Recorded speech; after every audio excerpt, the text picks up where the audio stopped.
Muito bem, voltamos a falar direto da página do Jornal Visão Espírita, no YouTube e no Facebook, para mais uma gota de Espiritismo, mais uma gota de o Evangelho no Lar, a visita de Jesus à nossa casa. E a gente vai fazer o culto do Evangelho no Lar completo, é o nosso Evangelho, a gente grava e aí a gente faz junto, né? Para você que professa a fé espírita sozinho na sua casa, você que é sozinho, você que não tem muita facilidade em ler em voz alta, em explicar com a sua família, as famílias sentam, né, na frente da televisão, colocam no YouTube e fazem o Evangelho conosco. Isso é muito importante, né, que façamos o Evangelho no lar, por isso que a gente grava, para colocar à disposição de vocês. Vamos fazer o culto completo, na oração inicial, na sequência uma leitura edificante, que a gente escolheu o livro Segue-me, de Emmanuel por Chico Xavier. Hoje caiu o tema Problemas do Amor, com uma citação do maior apóstolo que já existiu, Paulo de Tarso, numa carta aos Filipenses. Depois o texto a gente vai explicando. Na sequência, aberto também aleatoriamente, caiu o capítulo 10º do Evangelho segundo o Espiritismo, os que são misericordiosos, e o item que caiu para nós estudarmos é a indulgência. A indulgência, que é no acrônimo BIP, que eu faço da questão 886. Qual é essa questão? O que é caridade? Como Jesus entendia a caridade? Aí eu falo que é um BIP, BIP, BIP.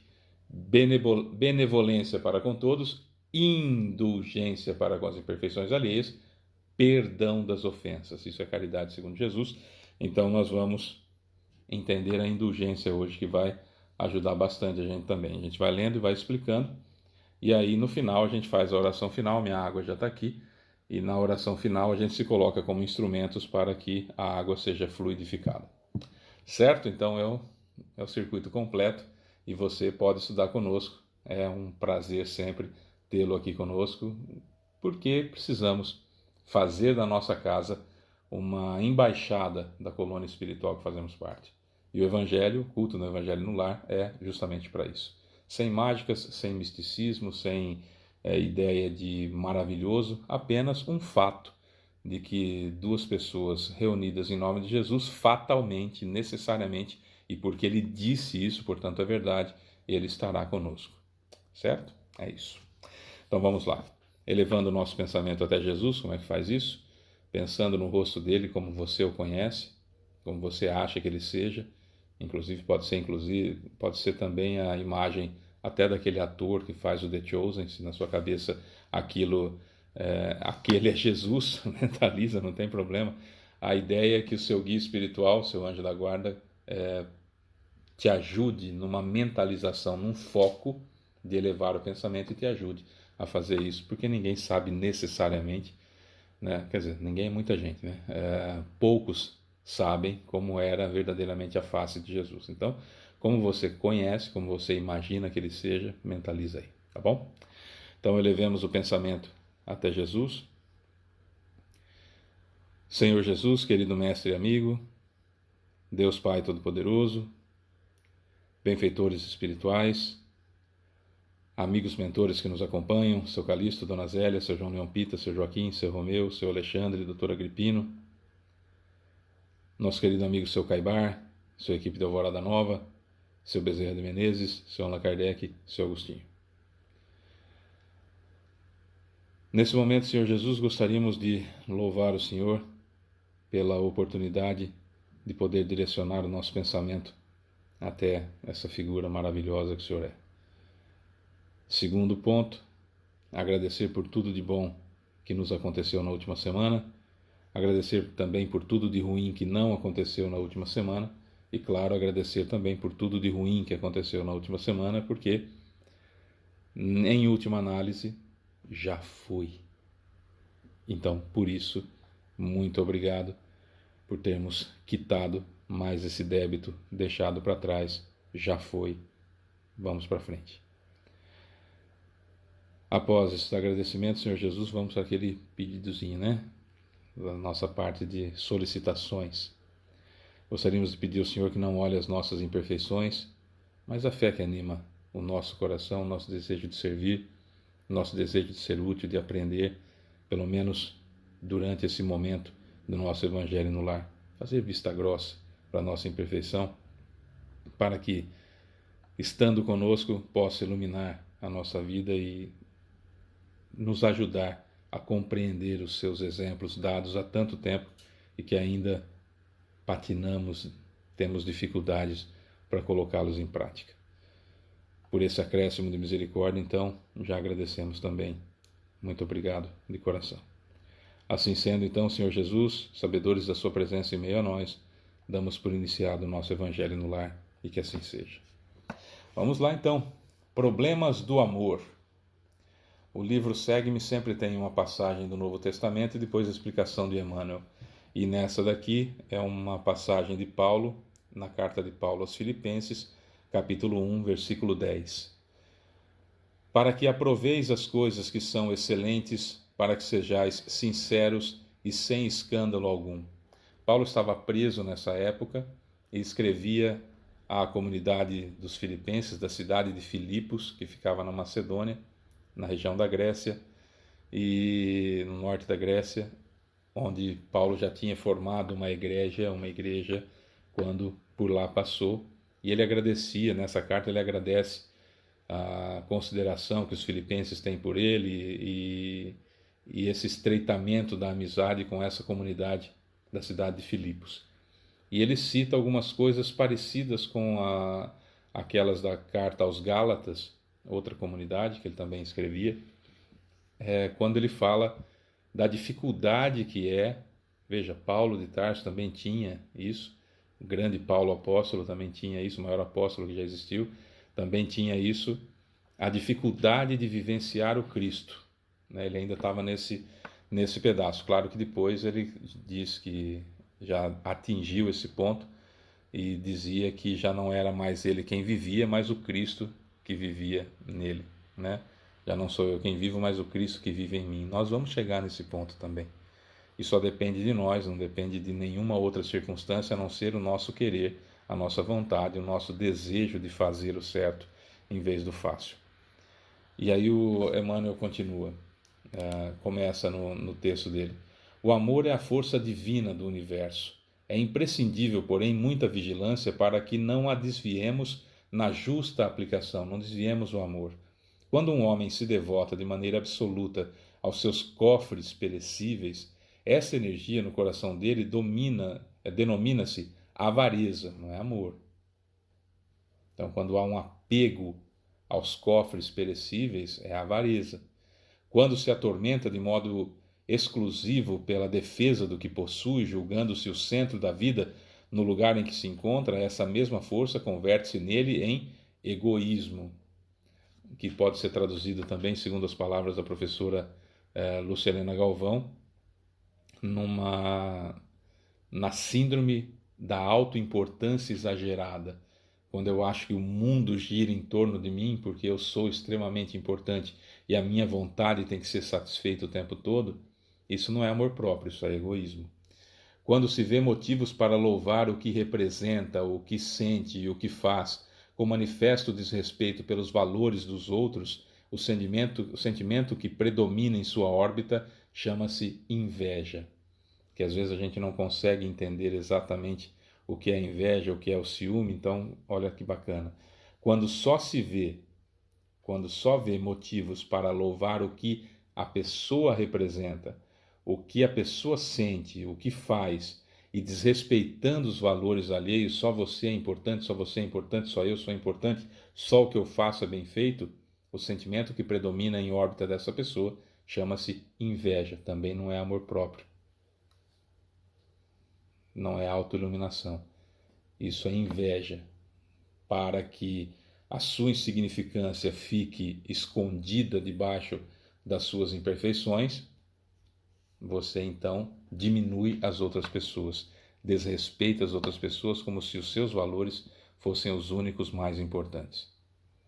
Isso é inveja, né? Eu invejo o que a outra pessoa tem, por isso ajo dessa maneira. O ódio é comumente o amor envenenado de ontem, porque dificilmente, aliás, não é ainda fácil de nós entendermos uma posição de alguém que odeie outra pessoa sem ter amado antes. Eu acho que é difícil, não se odeia alguém por uma ideia. Não, se odeia alguém por uma ideia, mas que se amou antes. Entenderam que sempre antes do ódio vem o amor? Ah, hoje eu odeio fulano de tal porque ele pensa dessa forma, embora eu nunca tenha tido contato com ele. Mas o problema são as ideias dele, aquilo que ele representa, que eu já amei aquilo e hoje odeio. Em alguns casos isso é bom, no que diz respeito a ideias egoísticas, a ideias exclusivistas, a ideias que segregam, que separam os irmãos dentro da casa, dentro da família, dentro da comunidade, e eu então odeio aquela situação porque já evoluí, ótimo, extraordinário. Certo? Já amei aquela circunstância e hoje odeio, isso é bom. O problema é quando eu já amei, aí quando diz respeito a pessoas, e aqui Emmanuel se refere a pessoas, o ódio é comumente o amor envenenado de ontem. Aqui estamos falando de pessoas, não ideias, tá? Eu posso odiar alguém pela ideia que ela representa, pelo que ela dissemina, mas sem tê-la amado antes. Eu amava a ideia. Né? Quando ele fala do ódio é comumente o amor envenenado de ontem, é com relação a relacionamentos. Tá? O ciúme é o amor vestido de espinhos dilacerantes, que tem a ver com um egoísmo gigantesco, que tem a ver com inveja gigantesca, que quer dizer com essa coisa da autoimportância, da síndrome da autoimportância exagerada. Então, o ciúme é o amor vestido desses espinhos todos dilacerantes. A soberba é o amor desvairado a si próprio. A soberba é o amor desvairado a si próprio, também pode ser chamado de síndrome de autoimportância exagerada. Né? Paulo, escrevendo à amorosa comunidade filipense, formula a indicação de elevado alcance. Assegura que o amor deve crescer cada vez mais no conhecimento e no discernimento, a fim de que o aprendiz possa aprovar as coisas que são excelentes. Que vivamos da excelência do que se pode fazer. O que você faz, seja lá o que for, faça com excelência. O que é fazer com excelência? É fazer o melhor seu, o melhor que você pode fazer, até que você tenha condições de fazer melhor ainda. Frase do professor Mário Sérgio Cortella.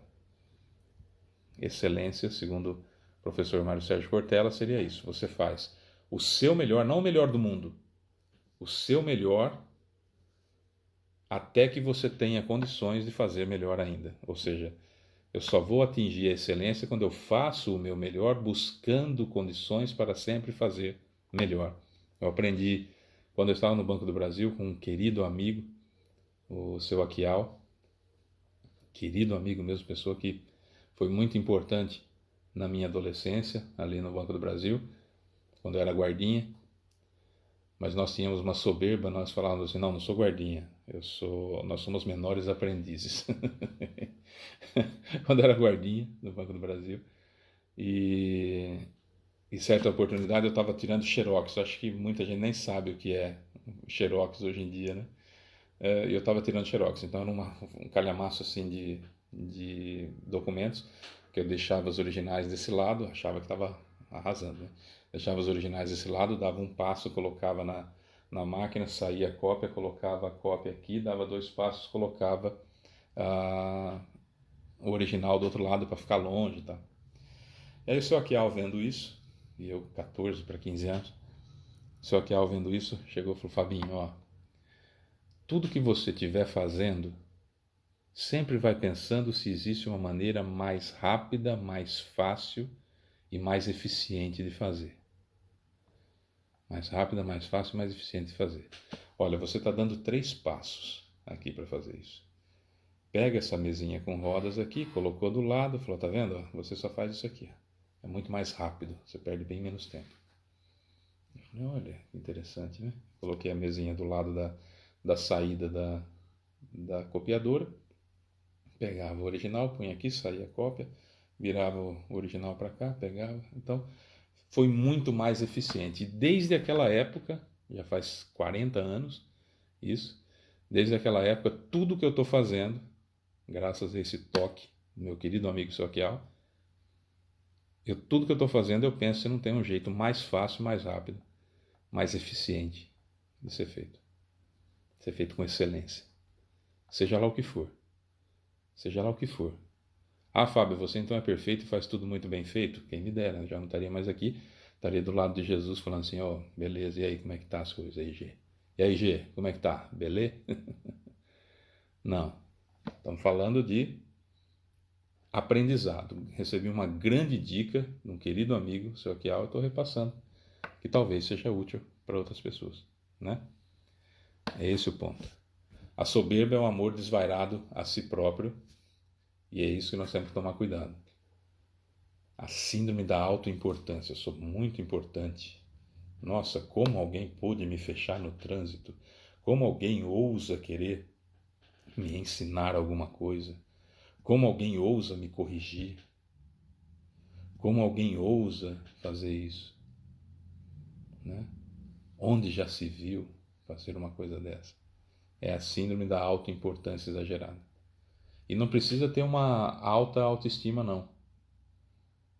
Às vezes a pessoa com baixa autoestima também tem a síndrome de autoimportância exagerada. Até por isso tem baixa autoestima, porque gostaria de ser, acha que é muito mais do que sente que seja, se é que me fiz entender.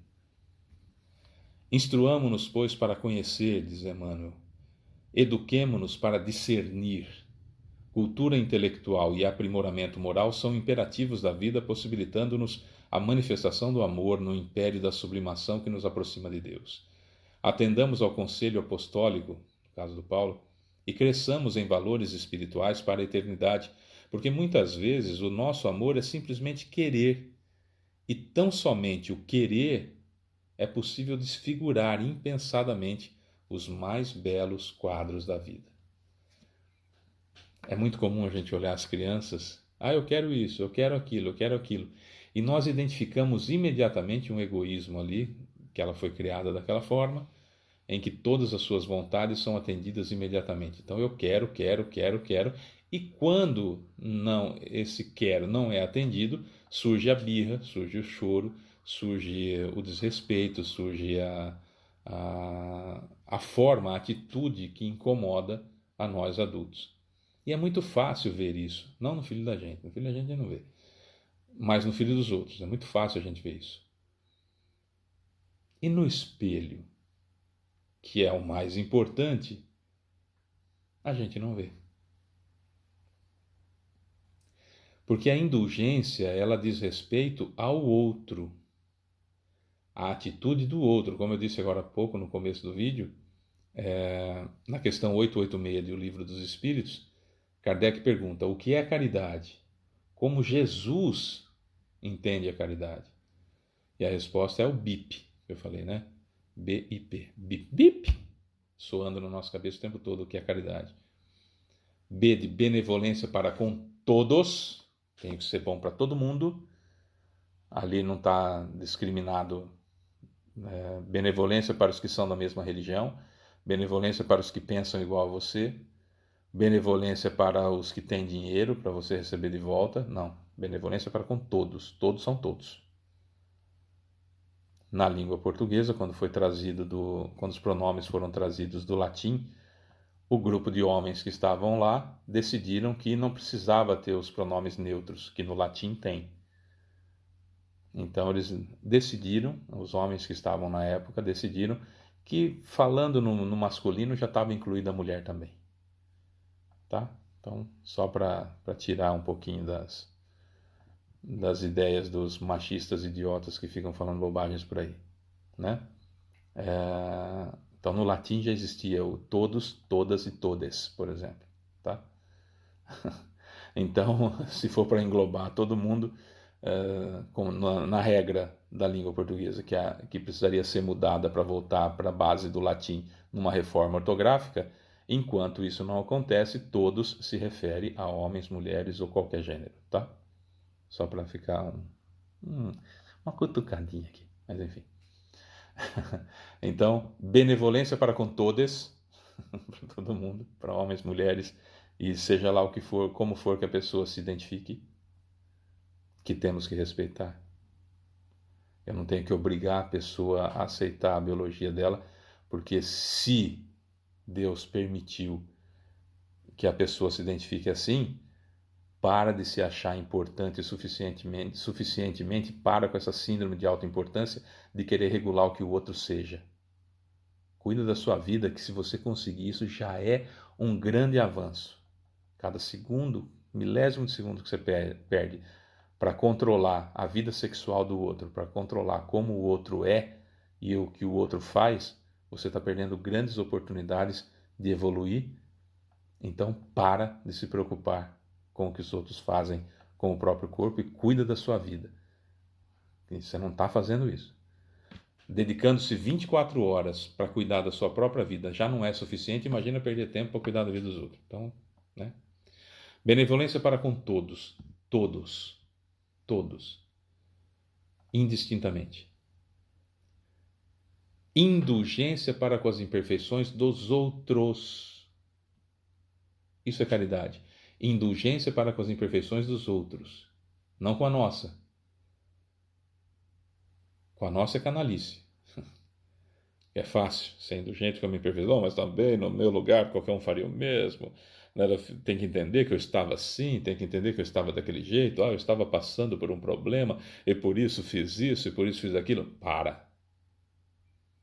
É indulgente para com as imperfeições dos outros. Quantas vezes? Quantas forem necessárias. E P de perdão das ofensas, 70 vezes 7, como a gente já aprendeu.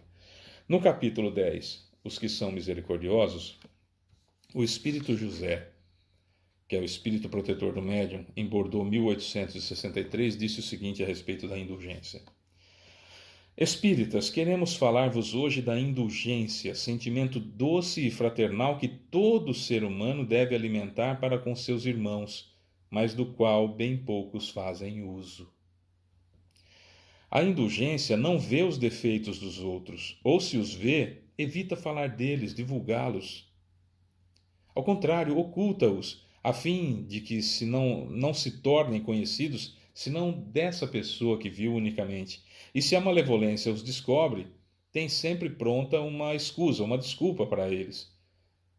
Desculpa plausível, séria, não das que com aparência de atenuar a falta, mas a evidenciam com pérfida intenção. Eu conheci um sujeito que é Aliás, recentemente vi algumas coisas dele na internet, eu acho que verdadeiramente ele enlouqueceu. Estou falando literalmente, tá? Enlouqueceu. É um ex-político da cidade que eu morava. Enlouqueceu de vez mesmo. Assim, tá fazendo coisas que de uma obsessão gravíssima, chegando quase à subjugação, né? Colheita da plantação que fez a vida inteira pela pessoa pérfida que é. E ele tinha essa mania. Então, se ele quer falar que essa água aqui não presta, ele fazia assim, utilizava o dinheiro que ele tinha e o acesso à mídia que ele tinha, e ele dizia assim: eu adoro essa água, bebo essa água todo dia, mas pensa numa água que não presta. Eu falo isso com dor no coração, mas fez isso, é uma coisa horrível.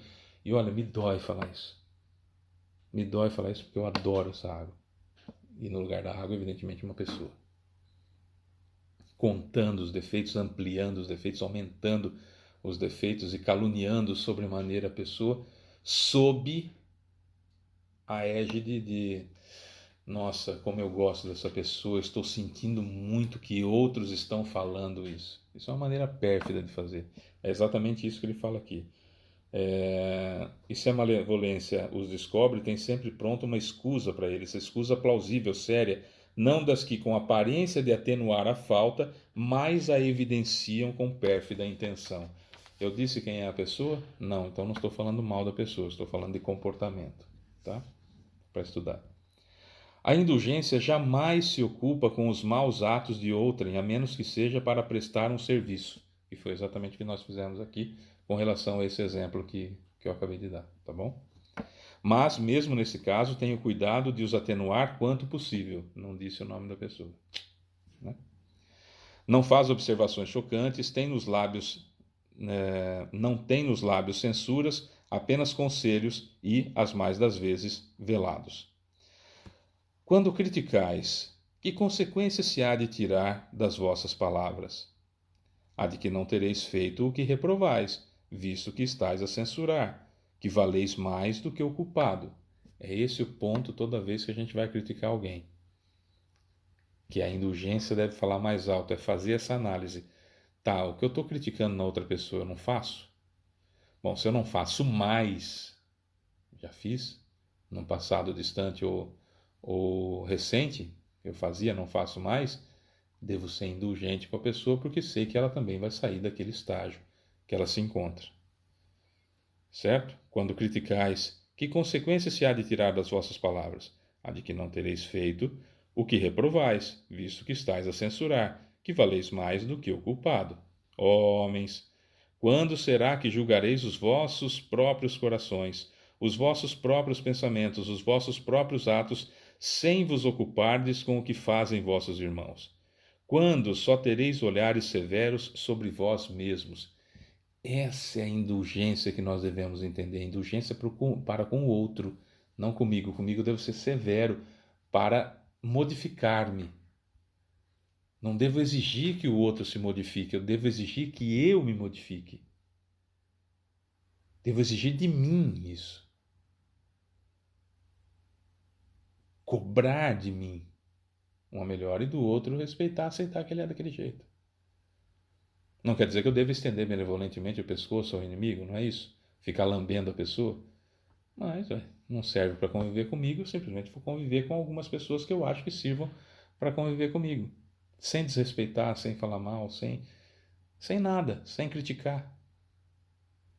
Simplesmente entendendo que no atual estágio evolutivo que a pessoa se encontra, que eu já estive, caso eu não esteja mais, que eu já estive, ela vai sair um dia, mas que por enquanto a permanência junto a essa pessoa pode criar atritos que vão me dar muito trabalho depois para reparar. Para quê? Vamos evitar isso agora, entendendo que o outro se encontra naquele estágio evolutivo. Seria mais ou menos isso. Sede, pois, severos para convosco, indulgente para com os outros. Lembrai-vos daquele que julga em última instância, que vê os pensamentos íntimos de cada coração e que, por conseguinte, desculpa muitas vezes a falta que censurais, ou condena a que relevais, porque conhece o móvel de todos os atos. Estou falando de Deus, né? Que sabe o que se passa no coração de cada um e que às vezes um ato que a gente recrimina, ele vê que o coração da pessoa era puro naquele momento, só não tinha conhecimento, então releva, e o fato dele, a situação dele é muito mais tranquila do que a nossa, e outros que a gente acha que foi de boa, ele sabe o coração da pessoa, e aí as consequências são muito mais difíceis para aquela pessoa recuperar. Eu posso até ler pensamento, é isso que quer dizer isso aqui. Eu posso até ler pensamento, posso ver o pensamento da pessoa, mas eu não sei onde estão plantados os pés dela, ou seja, eu não sei qual é o histórico evolucional dela, eu não sei o que se passa no coração, eu não sei quais são as dores pelas quais essa pessoa já passou durante a vida, que fizeram com que ela produzisse aquele pensamento. Então, mesmo que eu visse o pensamento de alguém, ainda assim, não, de nada me valeria. É o que serve, por exemplo, para os espíritos obsessores que estão ao nosso lado, que veem os nossos pensamentos, nos julgam a partir de onde estão plantados os pés deles, por aqueles pensamentos, mas não fazem a mínima ideia do porquê estamos tendo esse tipo de pensamento. E com o ser humano ao nosso lado também é essa situação. Ah, respondeu para mim de atravessado. Por que respondeu de atravessado? O que foi que feriu outra pessoa? Não, mas eu não disse nada que ofendesse a pessoa. Disse. Se a pessoa reagiu, disse. O que foi que você feriu outra pessoa? Ah, mas foi sem querer, não importa. Se eu estiver dirigindo um carro e sem querer eu te atropelo, eu te mato do mesmo jeito como se eu quisesse. Não tem. Eu estou a 100 por hora, você atravessa a rua e eu não vejo, e a pista no caso, né, a rodovia, e eu te atropelo, eu te mato. Foi sem querer, mas eu te matei do mesmo jeito. Não faz diferença. Ah, eu não tinha intenção. Então ele vai ressuscitar. Ele levanta e fala: não, beleza, você não teve intenção, beleza, está tranquilo, estou vivo de volta. Não é assim que acontece. Então a indulgência com as imperfeições alheias dizem respeito àquilo que feriu a outra pessoa também. Né? Quem que feriu a outra pessoa? Por que ela reagiu daquela forma? Você é indulgente àquilo, com aquela pessoa. Normalmente nós somos indulgentes conosco. Não, mas eu não quis dizer isso. Ela entendeu, mas eu não quis dizer isso. Você foi indulgente com você e está sendo severo com o outro. Seja severo com você porque não prestou atenção no que você disse e indulgente com a pessoa. Né? Que afinal de contas essa pessoa foi ferida. Né?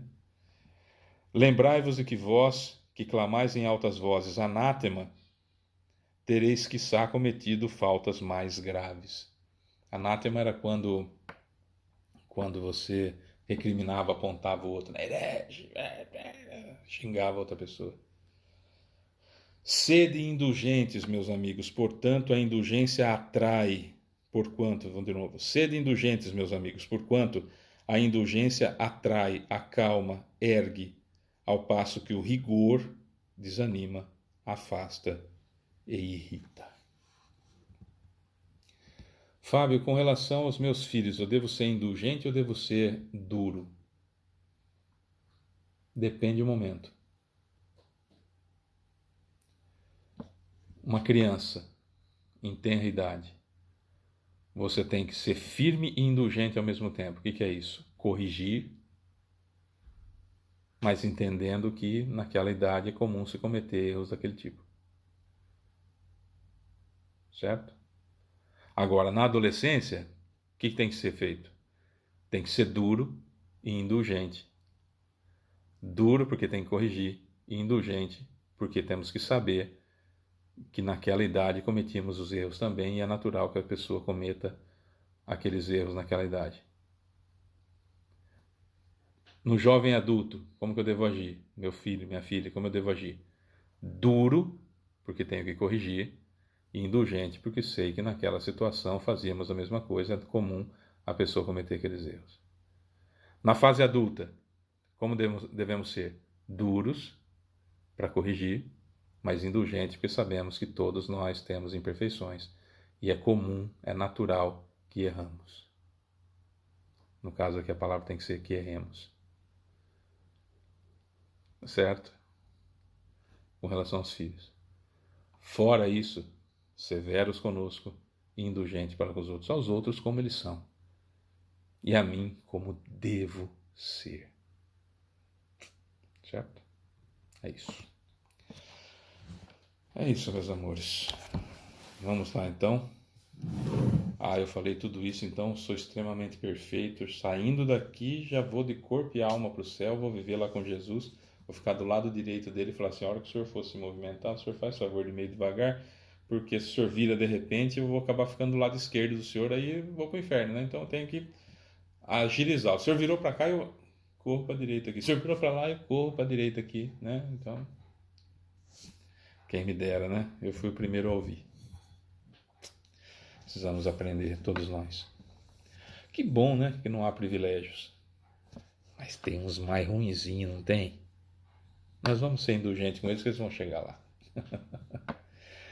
Vamos elevar o nosso pensamento, então, mais uma vez, e vamos nos colocar à disposição para a fluidificação da água. Eu vou fluidificar, ser instrumento para a fluidificação da minha aqui, e você vai ser instrumento para a fluidificação da sua aí. Não vai colocar o celular do lado, não vai colocar a água do lado da televisão se estiver assistindo o YouTube, porque não... né? Você vai ser instrumento. Precisa esticar a mão? Não. Precisa destampar? Não. Porque sai do meu perispírito para a água, certo? Então não precisa nada. Fica melhor para você, você consegue se concentrar mais.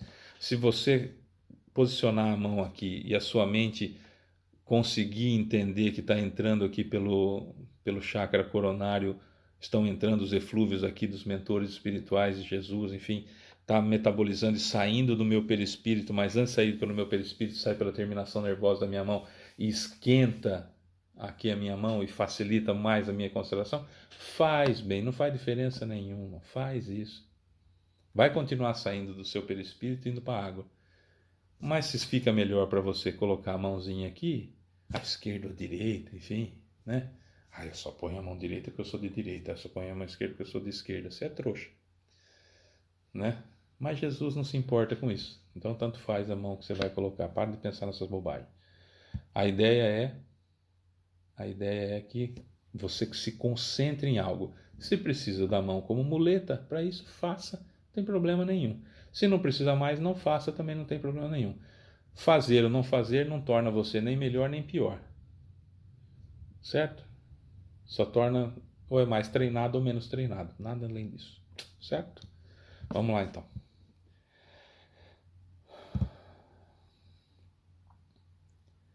Senhor Jesus, querido mestre e amigo, Deus Pai Todo-Poderoso, benfeitores espirituais, mentores que nos acompanham, seu Calixto, Dona Zélia, seu João Leão Pita, seu Joaquim, seu Romeu, seu Alexandre, doutor Agripino, nosso querido amigo seu Caibar, sua equipe de Alvorada Nova, seu Bezerra de Menezes, seu Allan Kardec e seu Agostinho.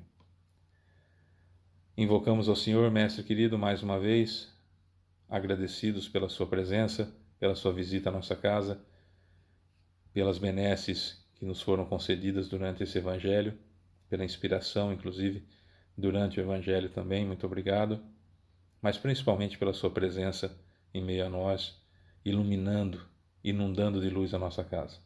Obrigado, de coração, muito obrigado. Para finalizar então o nosso Evangelho, Senhor Jesus, vamos para o nosso pedidinho, que o Senhor não olhe as nossas imperfeições nesse momento, mas a fé que anima o nosso coração, e que nos utilize como instrumentos, apesar da nossa imperfeição, e é sobre isso que a gente pede para que o Senhor as ignore, pelo menos nesses instantes, para que a água então receba os eflúvios necessários, receba a fluidificação necessária para o refazimento do perispírito e também do corpo físico, por que não? Porque imploramos ao Senhor nesse momento que essa água tenha funções curativas para as pessoas que cada um de nós agora vai pensar, vai elevar o pensamento.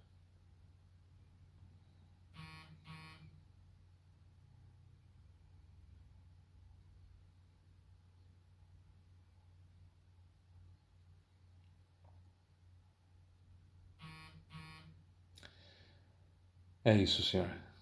Muito obrigado pela oportunidade, muito obrigado pela presença, muito obrigado pelo acréscimo de misericórdia, muito obrigado pelo carinho, muito obrigado por não desistir da gente. E que assim seja.